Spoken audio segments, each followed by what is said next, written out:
Estimados pasajeros, muy buenas noches. Les saluda su conductor. Qué bueno que ya están listos para acompañarme en un viaje más a través de la desolada carretera. ¿Ustedes creen en los fantasmas, pasajeros? Si su respuesta es no, tal vez al escuchar las siguientes historias cambien de opinión. Así que por favor los invito a que inclinen su asiento y se relajen, porque este viaje está por dar inicio. Estimados pasajeros, favor de abordar, ya que aquí comienza otro viaje a través de la desolada carretera, con rumbo hacia lo desconocido. Primera escala. La casa. Me llamo Carmen y hoy quiero compartir con ustedes una experiencia que viví cuando era apenas una niña, una que ha permanecido conmigo durante toda mi vida. Esta historia ocurrió en el pequeño pueblo donde crecí, en una antigua casa donde vivía con mis padres. Antes de llegar a la casa en cuestión, pasamos por una situación familiar algo complicada. La verdad, preferiría no entrar en detalles sobre eso. Basta con que se sepa que estuvimos batallando mucho y ya no tuvimos ninguna otra opción más que terminar ahí. La casa en la que me encontraba viviendo por aquel entonces era una construcción modesta, de esas que apenas si logran capturar la esencia de un hogar. Tenía una sola planta, con paredes de un blanco que el tiempo había desgastado, hasta dejarlas en un tono crema, cubiertas parcialmente por enredaderas. El techo, de tejas rojizas, mostraba aquí y allá signos de haber sido reparado de manera apresurada, probablemente después de las últimas tormentas de verano. Al entrar, te recibía una pequeña sala que hacía las veces de comedor. Un sofá desgastado, cuyos resortes ya se marcaban a través de la tela. Se enfrentaba a una pequeña televisión sobre una mesa de madera que había conocido mejores días, al lado de una ventana pequeña que permitía que se filtrara la luz, dibujando patrones en el suelo de la loza fría. La cocina, separada por una barra de desayuno, que nunca se usaba para su propósito original, contaba con lo básico: una estufa vieja, un fregadero que goteaba, y algunos estantes que guardaban más recuerdos que utensilios. Mi habitación era un pequeño cuarto al final del pasillo. La cama, justo en el centro, ocupaba la mayor parte del espacio, dejando justo lo necesario para moverse alrededor. Una pequeña mesa de noche guardaba un reloj despertador y algunos libros, mi única forma de escape de la realidad de aquel lugar. La ventana de mi habitación daba directamente a la barranca, ofreciendo vistas que durante el día eran impresionantes, pero durante la noche se tornaban inquietantes. Lo más peculiar de la casa, sin embargo, era cómo se sentía. Desde que nos mudamos a esa casa, supe que había algo extraño. Los primeros incidentes fueron tan sutiles que fácilmente podrían haberse descartado como producto de mi imaginación. Un libro que recordaba haber dejado sobre la mesa de noche aparecía en el suelo, abierto como si alguien lo estuviera leyendo. Al principio pensé que simplemente lo había empujado sin darme cuenta durante el sueño. Sin embargo, estos acontecimientos comenzaron a intensificarse, volviéndose demasiado frecuentes y extraños para ser meras coincidencias. Los sonidos eran lo siguiente. Por las noches, cuando el silencio se hacía más denso, comenzaba a escuchar ruidos que parecían provenir de las paredes mismas de la casa. Eran golpes suaves, como si alguien tocara la madera desde dentro, seguidos de rasguños que se arrastraban lentamente. Intentaba convencerme de que era el asentamiento de la estructura, o incluso roedores en los muros. La actividad alcanzó un punto crítico, con los objetos que comenzaron a moverse de manera más, vamos a decir, descarada. Platos que se deslizaban solos por la encimera de la cocina, cayendo al suelo. fotografías que cambiaban de lugar. Algunas incluso aparecían volteadas. Pero lo más inquietante fue una noche en que, despertando sobresaltada por el sonido de pasos en el tejado, al asomarme por la ventana para tomar un poco de aire fresco y así poder relajarme, fue entonces cuando la vi. Una mujer iba caminando hacia la barranca. Su andar era fluido, como si sus pies apenas tocaran el suelo. Intrigada y con un halo de temor recorriéndome, me quedé observando, incapaz de desviar la mirada o de considerar volver a la cama. La mujer desapareció de mi vista por un momento, oculta por la oscuridad de la barranca, con una mezcla de curiosidad y ansiedad, hasta que la vi de nuevo, esta vez regresando de la profundidad de aquel lugar. Mi corazón se aceleró al darme cuenta que algo en su figura había cambiado. No podía precisar qué era al principio, hasta que se acercó lo suficiente para que la luz de la luna me dejara notar que, donde debería estar su cara, no había nada. No había ojos, nariz, ni boca. Solo estaba ahí una superficie lisa, vacía, un vacío. La figura continuó caminando, alejándose de mi casa, desvaneciéndose en la noche, como si nunca hubiera estado allí. Al día siguiente le conté a mis padres lo que había visto, pero ellos pensaron que había sido solo una pesadilla. Sin embargo, después de que vi a aquella mujer, los eventos extraños continuaron, pero con una intensidad que iba en aumento. Mis padres, aunque escépticos al principio, no podían ignorar por más tiempo las manifestaciones que todos estábamos experimentando. Un día, mientras mi madre platicaba con una vecina en el mercado, el tema surgió, casi sin querer. La vecina, una señora mayor que conocía bien las historias del pueblo, le reveló algo que nos había sido desconocido hasta ese momento. Años atrás, antes de que nuestra familia se mudara a esa casa, vivía allí una mujer cuya vida terminó en circunstancias misteriosas. Se decía que su espíritu no encontró descanso, vagando cerca de la casa y, al parecer, dentro de ella. Mis padres, ahora convencidos de que no estábamos solos en nuestra propia casa, decidieron actuar. Contactaron a una persona conocida en el pueblo por sus rituales de limpieza espiritual. Sin necesidad de investigaciones profundas ni rituales elaborados, este individuo realizó una sencilla, pero poderosa ceremonia en nuestra casa, invocando la paz y el descanso para el espíritu que nos había estado perturbando. Increíblemente, después de esa ceremonia, la atmósfera en nuestra casa cambió, las manifestaciones cesaron, y por primera vez en mucho tiempo, pudimos respirar tranquilos, sabiendo que el espíritu de aquella mujer había encontrado finalmente la paz que merecía.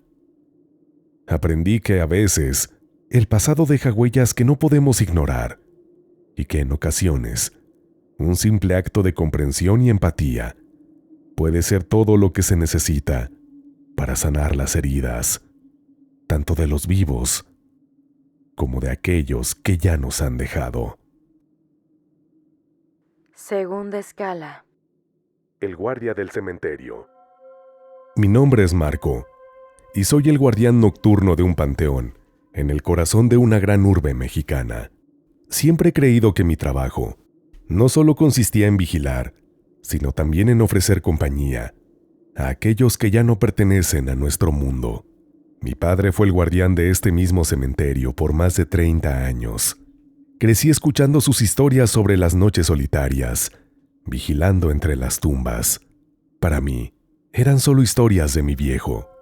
Pero durante el año 2020, cuando el mundo entero parecía haberse detenido por ya saben qué, cuando las calles estaban vacías y las visitas al cementerio se habían reducido a casi nada, cuando el aislamiento y la soledad eran mis únicos compañeros. A los muertitos que estaban enterrados aquí les pareció buena idea salir a dar la vuelta. Mi rutina nocturna no había cambiado mucho a pesar de los tiempos. Consistía en asegurar que las puertas estuvieran cerradas, patrullar el perímetro y, por supuesto, caminar entre las tumbas, asegurándome de que todo estuviera en orden. Una noche de noviembre, la brisa fría traía consigo un presagio inusual. La luna llena iluminaba el panteón. Esa noche en particular, tenía la intención de revisar una sección del panteón que raramente visitaba. Era una parte antigua, donde descansaban las almas de aquellos que habían partido hace décadas. Las lápidas, erosionadas por los años, apenas conservaban los nombres de los difuntos, y la vegetación se entrelazaba con ellas, como si la naturaleza misma reclamara ese espacio como suyo.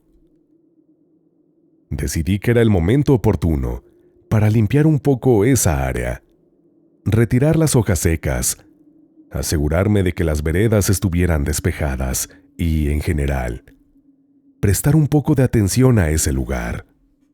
Con una linterna en mano y herramientas de jardinería en la otra, me adentré en esa sección del panteón. Mientras retiraba las hojas y despejaba las veredas, me perdí en mis pensamientos. En eso, tuve la sensación de estar siendo observado. Eso definitivamente no era algo normal. Digo, cuando uno trabaja en un lugar donde hay cientos de muertos, pues se acostumbra a de repente ver alguna cosa. Todas las sensaciones que cualquier persona pudiera tener no nos afecta, porque la mente de un guardia de cementerio se vuelve consciente de que los muertos están. Por eso, cuando me sentí observado, de inmediato supe que algo no estaba bien. Alguien estaba cerca, y no era alguien vivo. De eso estaba seguro. Así que empecé a mirar en todas direcciones. En eso mis ojos captaron una figura que se destacaba entre la penumbra. La figura no era sólida. Parecía estar hecha de niebla. Era la silueta de un hombre, vestido con ropas que parecían pertenecer a otra época. Su rostro era borroso, pero sus ojos transmitían una profunda tristeza. La temperatura alrededor mío cayó drásticamente, y una sensación de peligro inminente me envolvía. A medida que la oscura figura comenzó a desplazarse hacia mí, me fue quedando cada vez más claro que si aquello me quería hacer algo, yo no podría defenderme. Nunca antes había experimentado algo semejante. En mi ignorancia y desesperación, hice lo único que se me ocurrió. Intenté comunicarme. Con voz temblorosa, le empecé a hacer preguntas al fantasma. ¿Necesitas algo? ¿Puedo ayudarte de alguna manera? Tenía la esperanza de que a lo mejor aquello buscara, no sé, decir que limpiara su tumba. No tengo idea. Tal vez pueda sonar tonto, pero si nunca han estado en la situación en la que yo estaba, no pueden juzgarme. Como era de esperarse, el fantasma no me respondió nada, y simplemente se siguió acercando a donde estaba yo. Su silueta haciéndose cada vez más amenazante en la oscuridad. El miedo se apoderó de mí. En mi familia siempre hemos tenido cierta predisposición a sufrir infartos. Así que yo sabía que si me asustaba más, a lo mejor hasta me infartaba antes de que el fantasma me alcanzara. Así que, ya como último intento, le grité al fantasma: «Déjame en paz. Buscaré tu tumba y haré que tus familiares no vuelvan a visitarte». Lo que estaba diciendo no tenía ningún sentido. Hasta yo sabía que era ridículo, absurdo. Yo ni siquiera podría cumplir la amenaza, aunque quisiera. Digo, conocía muchas tumbas por nombres, pero obviamente no tenía ni idea de la apariencia. que los muertos habían tenido en vida. Así que era imposible que yo pudiera encontrar la tumba de ese fantasma. Para mi asombro y alivio, la figura se detuvo. Hubo un momento de tensa calma, donde el sonido de mi respiración agitada llenaba el aire. Supe que, por alguna razón, mis palabras habían tenido efecto sobre el fantasma. Digo, por algo se había detenido. Así que volví a gritarle: «No estoy jugando, estoy hablando muy en serio. Déjame en paz o ya te dije». Cuando le grité eso, el fantasma hizo algo que no puedo describir. Primero, porque no entiendo qué fue lo que hizo. Y segundo, porque aunque lo entendiera, no creo que existan palabras para describir su acción.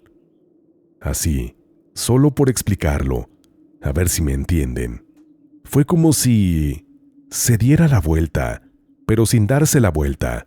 Hagan de cuenta que su cara se volvió su nuca. Su pecho se volvió su espalda. Una cosa muy rara. El punto es que estaba de frente a mí, y luego de que le grité, ya quedó dándome la espalda, y se fue.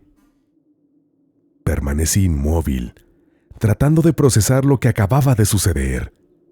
La amenaza había desaparecido, pero el miedo no. Ya más por inercia que por curiosidad, seguí de lejos al fantasma. Quería ver a qué tumba se metía. Obviamente no tenía la intención de hacer nada al respecto, solo lo seguí sin pensar. Lo seguí, y ya que se desapareció sobre una tumba, esperé unos 5 minutos, y luego me acerqué a mirar. Era una tumba reciente. Tenía apenas unos 6 meses. Por lo mismo, yo tenía muy presente que en todo ese tiempo nadie se había parado ahí luego del entierro. En 6 meses, nadie había visitado al difunto. Tal vez por eso salió. Tal vez por eso estaba molesto. Tal vez por eso me dejó en paz luego de amenazarlo. Porque tal vez el fantasma tenía la esperanza de que sus familiares lo visitaran algún día. Estimados pasajeros, espero que estén disfrutando de los relatos, pero que sobre todo estén teniendo un viaje muy placentero y escalofriante. Antes de continuar, los invito a que, si aún no lo hacen, apoyen a este contenido con su suscripción y activando la campanita de notificaciones. Así estarán en condiciones de decir #yo soy pasajero y no se perderán ninguno de nuestros próximos viajes. Te invito a que establezcas contacto con el conductor en mi perfil personal de Instagram. En esta red social me encuentras como LocuTonyMX. LocuTonyMX, te espero. Y por favor, tu relato envíalo al correo midesoladoes@gmail.com. Recuerda que tus experiencias son el combustible que nos permite seguir viajando a través de la desolada carretera.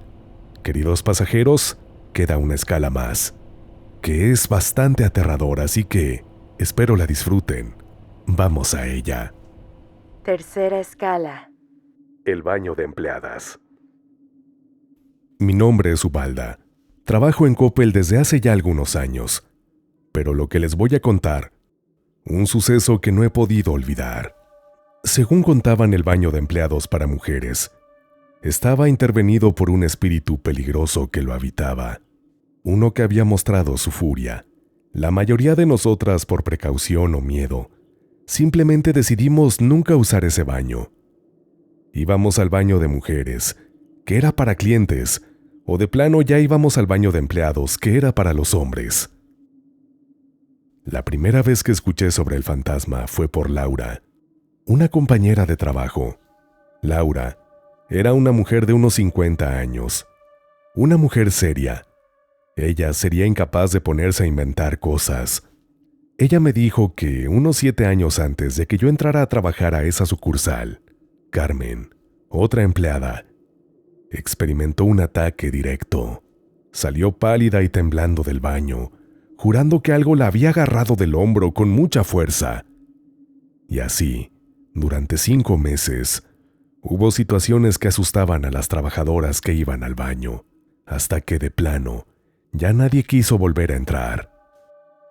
Obviamente todos los fantasmas tienen un origen, y el origen de este fantasma nunca quedó claro, pero las teorías que había eran bastante turbias. Resulta que justo antes de que alguien dijera por primera vez que algo raro pasaba en el baño, justo unas semanas antes, habían despedido al gerente y a todo el personal de limpieza. Laura me platicó que nadie supo por qué los habían despedido. Además, todos el mismo día. Fue más que evidente que algo había pasado. Y lo que muchos creían era que el gerente había hecho algo terrible en ese baño y que, por supuesto, los de limpieza tuvieron que ocultarlo. Así que pues la empresa, para no hacer un escándalo y queriéndose evitar problemas, despidió a todos los que estaban involucrados. Bueno, ahora el que yo les esté diciendo que el baño no se usaba, no significa que literalmente no se usara, porque imaginen que estás trabajando y de la nada te entran unas ganas de vomitar. Si ese baño era el más cercano, pues con el vómito a punto de salir, los fantasmas no importan. Entonces pues, a pesar de que el baño casi nunca se usaba, de repente alguien entraba y de repente alguien salía corriendo, o alguna compañera salía llorando o pálida. Pasaban cosas. Aclarando eso, desde que trabajo en esa sucursal hasta la fecha, yo he entrado a ese baño unas 9 veces. La última fue en noviembre del año pasado, justo después de que se cerraran las puertas a los clientes. Los trabajadores todavía teníamos que hacer actividades. Ese día, la situación me tomó por sorpresa. Me llegó Andrés, es decir, la visita fisiológica y natural, que las mujeres tenemos en promedio cada 28 días. No tenía opción. El baño más cercano y disponible en ese momento era precisamente el del segundo piso.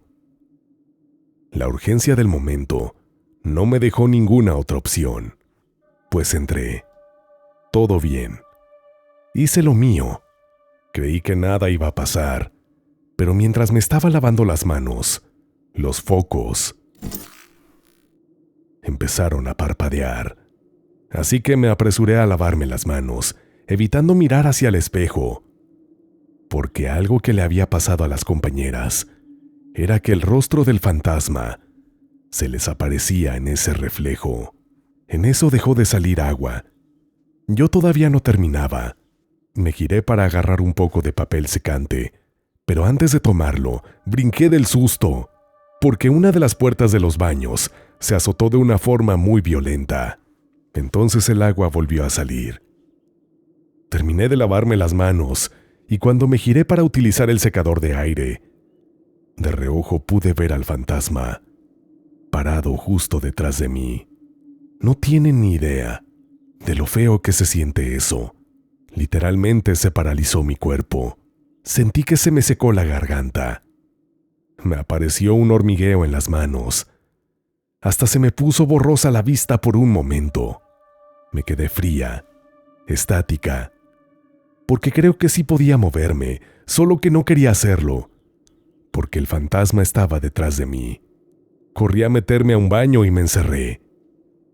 Ahora que lo pienso, eso no servía de nada, porque se supone que los fantasmas pueden atravesar objetos, pero cuando te está pasando algo así, no piensas. Estaba yo encerrada. En eso, miré por la parte de abajo de la puerta, que el fantasma se paró ahí afuera. Aguanté la respiración.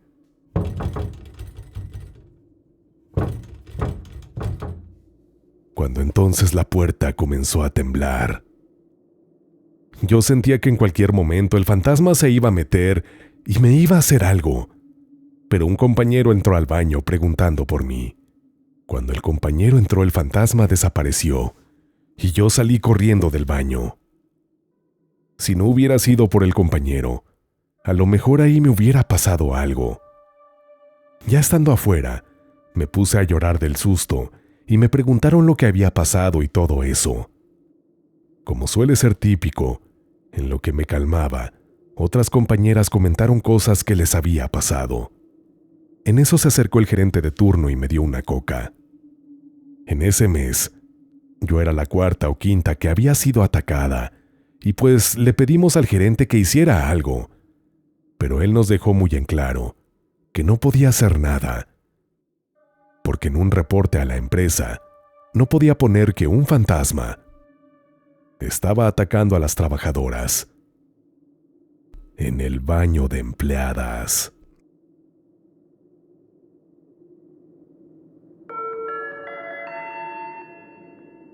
Estimados pasajeros, hemos llegado a nuestro destino. Gracias por acompañarnos en este viaje. Es momento de descansar. Si creen poder,